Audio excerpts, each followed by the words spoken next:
आग भी लग सकती है, सब कुछ, और जो भी सोच समझ के टाकीज में पिक्चर देखने जाए, सब सोच समझ के जाए, कुछ भी हो सकता है।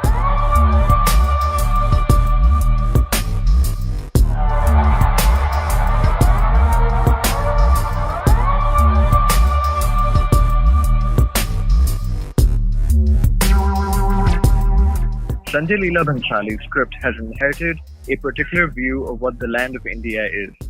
By this view, the natives of India are Hindus and the invading outsiders are Muslim and therefore villains.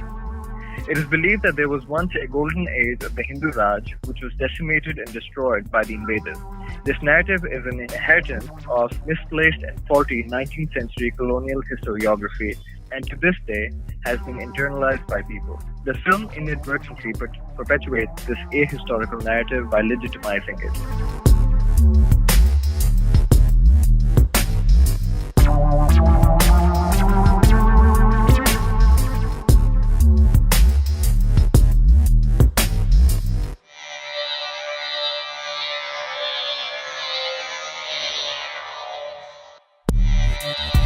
The way the sequence is framed, viewers are in the danger of feeling in the moment that Johar committed by all these women was a legitimate decision, therefore a legitimate possibility.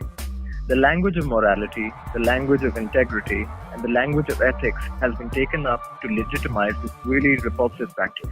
Honor killing, Johar, and Sati are practices in South Asia based on inherited notions. What is the place of men in society? What is the place of women in society? What place does honor take in society?